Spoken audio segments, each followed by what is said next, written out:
جادوئی جنگل کے دل میں ایک نہایت حسین اور دلکش پری رہتی تھی جس کا نام ریحان پری تھا۔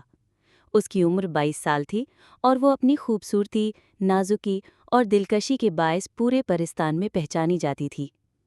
ریحان پری کا چہرہ چاندنی کی طرح روشن اور آنکھیں جگنوؤں کی روشنی جیسی چمکدار تھیں، مگر اس کی سب سے انوکھی پہچان اس کے نازک اور خوبصورت ناخن تھے۔ یہ ناخن شفاف اور چمکدار تھے، جیسے ان میں کہکشاں کے ستارے چھپے ہوں۔ ریحان پری اپنی خوبصورتی کا بے حد خیال رکھتی تھی۔ ہر صبح وہ جنگل کے چمکتے چشمے کے پانی سے اپنا چہرہ دھوتی، پھر تازہ پھولوں کی خوشبو اپنے بالوں میں سجاتی۔ رات کو جب سب پریاں سو جاتی تو وہ چاندنی کے نیچے بیٹھ کر اپنے ناخنوں پر جادوئی روشنی لگاتی تاکہ وہ اور زیادہ جگمگائیں۔ پریوں کی دنیا میں اکثر سہیلیاں اسے دیکھ کر حیران ہوتیں اور کہتیں، ریحان، تم اپنی خوبصورتی کا اتنا خیال کیوں رکھتی ہو؟ ریحان مسکرا کر جواب دیتی، خوبصورتی صرف دکھانے کے لیے نہیں، یہ ایک نعمت ہے۔ جیسے پھول اپنی خوشبو اور رنگ سے دنیا کو خوش کرتے ہیں، ہمیں بھی اپنی صفائی اور حسن سے دوسروں کے دل خوش کرنے چاہیے۔ ریحان پری کے پاس ایک خاص جادو بھی تھا۔ وہ جب چاہتی تو اپنی چھوٹی سی جادوئی چھڑی سے دنیا کے سب سے حسین لباس تیار کر لیتی۔ کبھی وہ نیلے آسمان کی طرح لباس پہنتی جس پر ستارے جھلملاتے، کبھی گلاب کے پھولوں جیسے سرخ کپڑے اور کبھی چاندنی جیسا سفید لباس جس سے روشنی پھیلتی۔ اس کا ہر لباس اپنی جگہ ایک شاہکار ہوتا اور ہر بار اس کی خوبصورتی کو کئی گنا بڑھا دیتا۔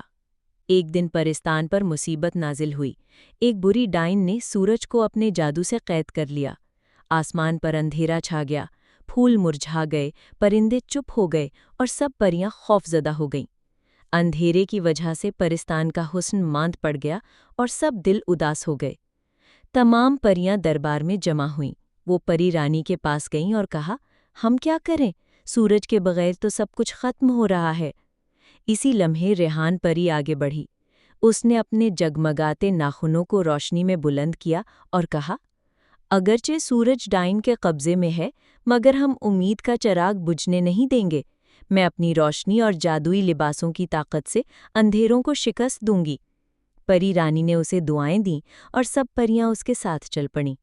ریحان پری نے اپنے ناخنوں سے روشنی کی کرنیں نکالیں جس سے اندھیری وادی روشن ہونے لگی۔ اس نے جادوئی سفید لباس پہنا جس میں چاندنی کی روشنی جھلملاتی تھی۔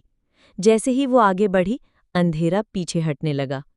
وہ سب ڈائن کے قید خانے تک پہنچیں۔ ڈائن ہنسی اور بولی، ایک نازک سی پری مجھے کیسے ہرا سکتی ہے؟ ریحان پری نے مسکرا کر کہا، خوبصورتی کمزوری نہیں، یہ طاقت ہے، اور یہ طاقت ہمیشہ اندھیرے کو شکست دیتی ہے۔ اس نے اپنی چھڑی گھمائی، اس کے لباس سے روشنی کی لہریں نکلیں اور اس کے ناخنوں سے جگمگاتی کرنیں پھیلیں۔ اندھیرا ٹوٹنے لگا اور سورج کی قید کمزور ہو گئی۔ آخرکار سورج آزاد ہو گیا اور پورا پرستان روشنی سے بھر گیا۔ سب پریاں خوشی سے جھوم اٹھیں۔ انہوں نے ریحان پری کو نہ صرف اس کی خوبصورتی کے لیے بلکہ اس کی بہادری کے لیے بھی سراہا۔ اس دن کے بعد ہر پری جب اپنے ناخنوں کو سجاتی یا خوبصورت لباس پہنتی تو وہ ریحان پری کو یاد کرتی جس نے اپنی خوبصورتی، جادوئی لباسوں اور بہادری سے اندھیروں کو شکست دی تھی۔